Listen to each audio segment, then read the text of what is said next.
Prime Minister Anthony Albanese signs deals with state and territory leaders to improve the supply of housing. FIFA's $100 million price tag for the next World Cup, and Atlassian wants companies to be forced to tell people if they're talking to artificial intelligence.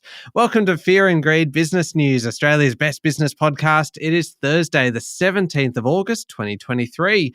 I'm Michael Thompson, and Sean Aylmer is still away on holidays. He'll be back next week. I'm joined in the meantime by Jennifer Duke. Jen, good morning.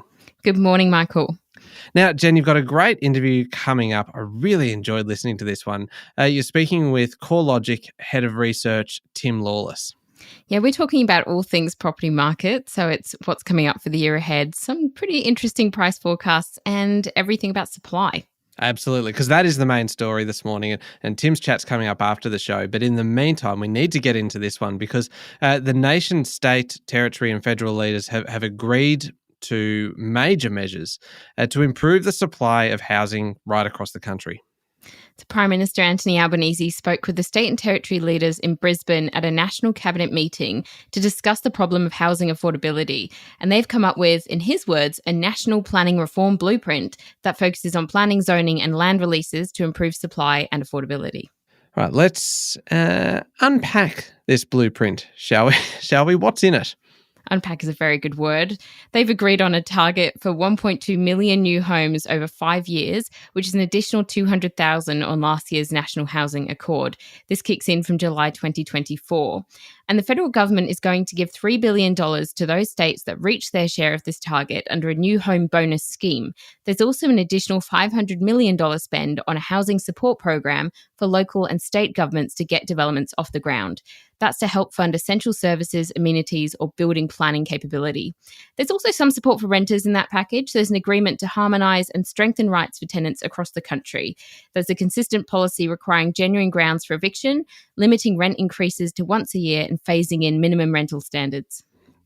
Jen, I suppose the big question here is, a lot of it is designed to help with affordability. So what will this do to property values?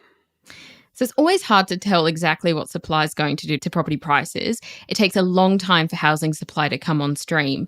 But it is economics 101 that extra supply helps take pressure off of prices. But so does reducing demand, which unfortunately hasn't really been part of this picture quite as much.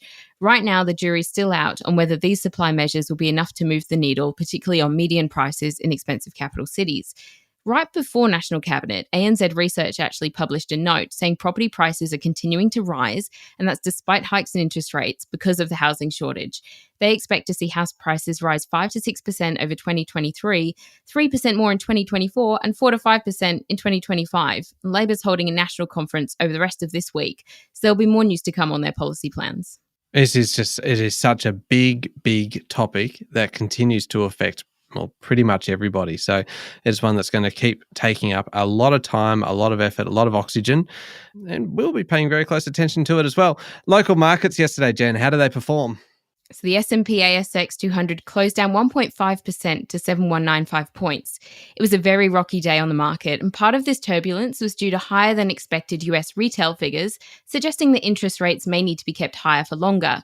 That certainly spooked investors, along with more concerns over weakness in the Chinese economy. It was a bit of a sea of red across all sectors of the market. The worst performer was the tech sector, with WiseTech Global down 3.9% and Cloud Accounting Group Xero off 2.6%. Metals and mining had a pretty bad day too. In fact, the only sector today that wasn't too badly hit was the real estate investment trusts. We're getting back to this topic shortly. Mirvac and Vicinity Centres, which both reported full-year earnings, rose 5.3% and 2.5% respectively. Mirvac posted a $165 million full-year loss, but the company said there was still good demand from home buyers for good properties in well-located areas. At the other end of the market, Fletcher Building was down 8.9%, followed by Sierra Resources down 6.2%. Now, you mentioned before weakness in the Chinese economy, plenty happening in the US. What is going on in international markets at the moment? Yeah, so as I mentioned in the US, those retail sales jumped 0.7% last month, and that was quite a bit more than expected.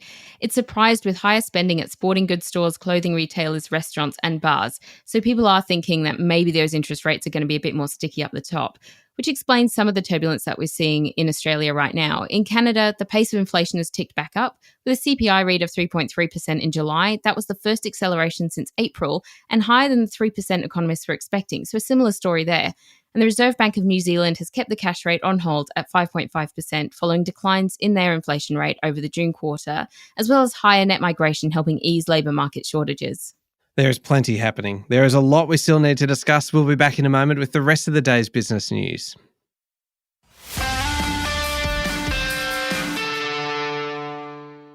Jen, it'll be interesting to see later this morning whether the Matildas broke more records for the TV ratings last night. So it's not surprising then that we're hearing FIFA wants $100 million for the next Football World Cup broadcast rights following the incredible buzz surrounding the Matildas. FIFA's clearly feeling confidence and is meeting with television networks this week to talk about the rights to the Men's World Cup in 2026 and the Women's in 2027. That's according to The Australian. They're reporting that Football Australia is also trying to get in on the action and could bid for World Cup rights to bundle with Socceroos and Matildas games. Given the huge success of the Matildas for Channel 7, which sub-licensed the rights from Optus, all major free-to-air networks are likely to lob in a bid. That's alongside SBS and probably Optus again too. Yeah, it's going to be a very, very exciting time. And the Matildas mania, I suppose that's what we call it, isn't it? It hasn't stopped Seven from having to post some pretty rough results for last financial year. Kerry Stokes' Seven West Media had an annual profit decline of about 31%. Yeah, Seven CEO James Warburton said the latest ratings bonanza for the Women's World Cup had blown away the network. But he told investors the commercial upside is actually pretty limited. There are no advertisements in the telecast, during the play, extra time, or the penalty shootout. That's a bit painful for Seven, whose annual revenue was down 3% on the year before in an already tough advertising market. Dividends remain on hold, and investors were not especially impressed, with the share price falling 6.3%. Jen, the financial services regulator has told the nation's biggest insurers to up their game on home insurance claims. They found a string of issues following a review of claims lodged in the first quarter of last year. The Australian Securities and Investments Commission looked at claims lodged with 6 major insurers and found weaknesses in communicating with customers, project management, identifying vulnerable people, and resourcing. They surveyed Suncorp, Allianz Australia, Auto and General Insurance, Insurance Australia Group, QBE and UE. They cover almost 2/3 of the market. The majority of the claims were due to floods in New South Wales and Queensland, and insurers were under a lot of pressure during that time. But ASIC Deputy Chair Karen Chester said while some factors aren't under their control, others are, and they'll need to up their game on resourcing claims for severe weather events that she says are the new normal. I find this next story fascinating. Australian software giant Atlassian wants the government to force companies to tell people when they're speaking to artificial intelligence rather than another human. That's for technology like chatbots, which are increasingly common and increasingly believable as well, that you may actually think that you are genuinely talking to a real person. I think that's definitely the case. When I use them online, actually, I sometimes am confused enough to double check and make sure it's actually the robot version. They're pretty good. Do you also find that you use manners when speaking to a chatbot, like that you will still say please and thank you? I do that all the time. I think I'm just a naturally polite person. That's really sweet. I think it's just good kind of etiquette to be polite, just in case at some point AI does rise up, then at least they know that I'm a pretty nice guy. You're making me agree with Atlassian then that they probably need to have a little bit more regulation in this space if they're going to rise up anytime soon. Atlassian also wants it to be disclosed when AI is driving decisions that particularly affect them. This is part of the company's proposal for a traffic light system of regulation for AI. That's according to the Australian Financial Review. So how will this work? The traffic light system, how would that work? So if an AI activity threatens actual, present or imminent harm, then it gets a red light rating and the government intervenes.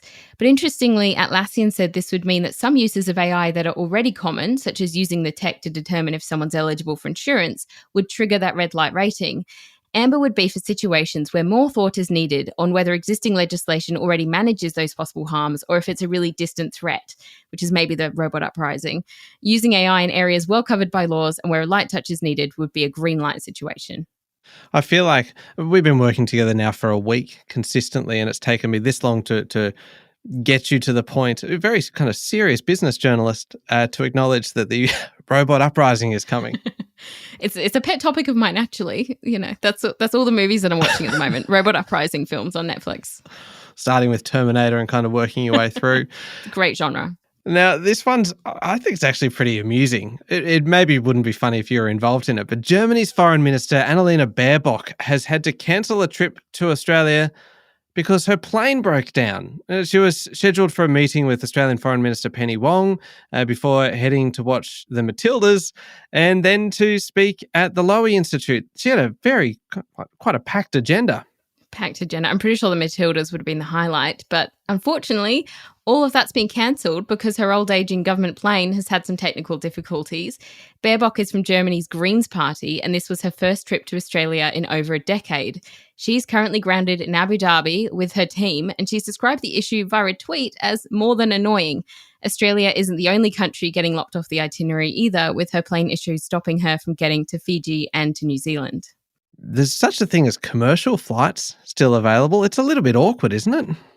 It is a bit awkward, and Germany's plane seemed to be having some repeat issues because in 2018, the exact same Airbus plane caused then-Chancellor Angela Merkel to miss the opening of G20 summit, and rodents ate the cables on former Finance Minister Olaf Scholz's plane in that same year, leaving him stuck in Indonesia. Germany does not have much luck with its aircraft. That's a cracker of a story. The nation's biggest landlord, Dexus, has posted a $753 million net loss, an almost 150% drop in profit, and $1.2 billion in write-downs. The office market is under a lot of pressure, with the highest levels of vacancies seen since the mid-1990s due to the pandemic-driven shift to working from home. The company says it is halfway through a 2-year adjustment period to higher interest rates. Its share price fell 3.1%.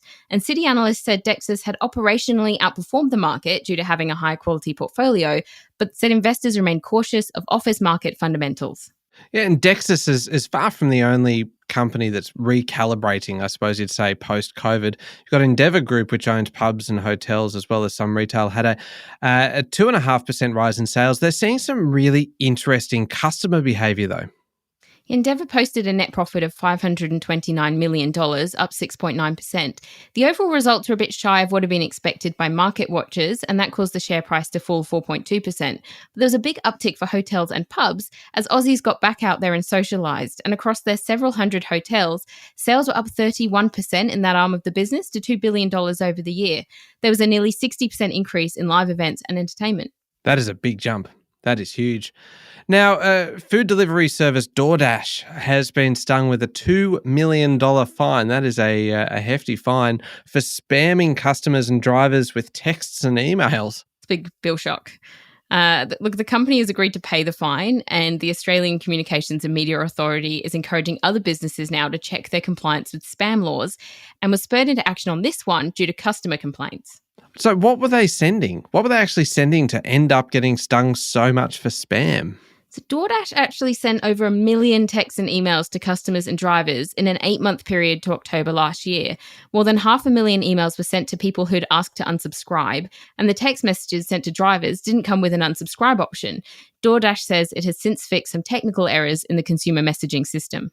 Now, there are new warnings that Australia is going to fall short of its 2030 target for 82% renewable energy if it doesn't take extra steps soon. So even with every available option at full capacity, renewables can only reach 70% by 2030. And that's according to a new report from research firm Rystad Energy. I know there's probably a fair bit in this, but what is actually holding us back here?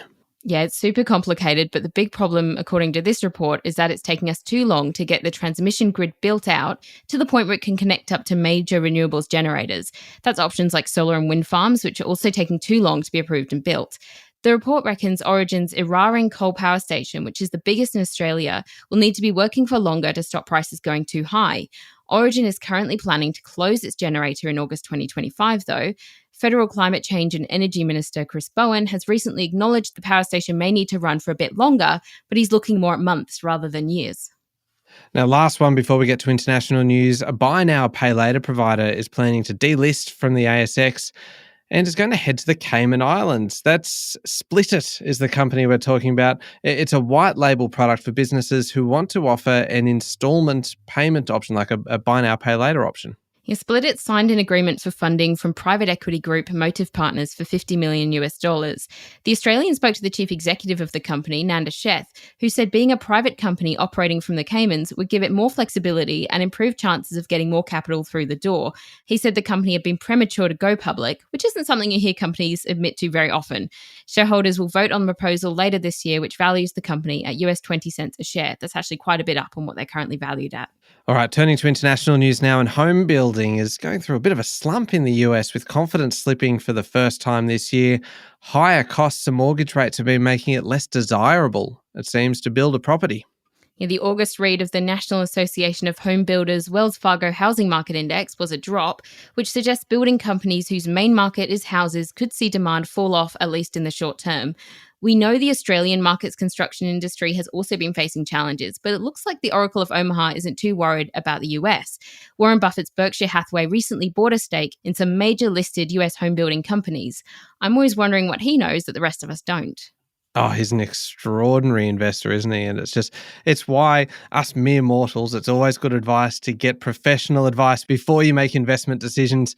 Now, Jen, I don't know about you. I don't know whether you're much of a golfer. I am not a huge golfer. I know plenty of our listeners are, so I'm going to do this one very warily, knowing that I'm probably going to upset some people. But this story is a bit unexpected. The best IPO on any US exchange in 2023 so far is Saks Parente Golf on the NASDAQ. I hope I'm saying that correctly and I haven't just upset a whole bunch of people. It is a company that makes very expensive, I suppose you'd say, golf equipment, including $400 putters. Yeah, I don't know what a putter actually costs on average, but that feels expensive to me. Its shares went nuts on the first day of trading, up 624%. Its 3.2 million shares were initially priced at $4, and they closed out at $29, and it was halted 19 times due to volatility. So it's a pretty crazy day. Bloomberg reports the company made $190,000 of sales in 2022 and has not turned a profit yet. And in the first 3 months of this year, the company made $90,000 in sales and lost about 10 times that. I couldn't help but look them up, and they have a Drac mallet, actually, which made it onto the Forbes list of the top putters for 2023. And it's got a little vampire bat on there to match the name, which is about what I know about golf. I love that. I just love the fact there's also a Forbes list of the top putters for 2023. It seems like such a specific, very, very niche list. I love it. That's a great story to finish on, Jen. Up next is the Fear and Greed business interview. You are speaking with CoreLogic's head of research, Tim Lawless. Yeah, we're talking a lot about the property market, everything you should be expecting over the spring selling season, and some really interesting things that are happening right now that are a little bit unexpected. I just love the fact that there is a list of the top 10 putters for 2023. What I love most about this, though, Jen, is that your day job is economics correspondent for Capital Brief, and you're dealing with a lot of very serious data and looking at trends and everything for that. And then you come onto Fear and Greed, and you're there Googling $400 putters. That's right. Well, so CEOs love golf. So I feel like this is actually helping me learn a lot more about them for my day job. Excellent. Now, up next is the Fear and Greed business interview with CoreLogic's head of research, Tim Lawless. Yeah, we're talking a lot about the property market, everything you should be expecting over the spring selling season, and some really interesting things that are happening right now that are a little bit unexpected. Yeah, it is a good chat. It's coming up next in the Fear and Greed playlist on your podcast platform or at fearandgreed.com.au. And as well, don't forget to check out the new episode of How Do They Afford That, which came out yesterday. This week's episode is all about multi-level marketing schemes or programs, things like kind of Tupperware and doTERRA and Amway and Avon. Basically, whether you can actually make money from them and the things you need to be aware of before you sign up. You can find that wherever you listen to podcasts. Thank you very much, Jen. Thanks so much, Michael. It's Thursday, the 17th of August, 2023. Make sure you're following the podcast and join us online on LinkedIn, Instagram, X, and Facebook. I'm Michael Thompson, and that was Fear and Greed Business News. Have a great day.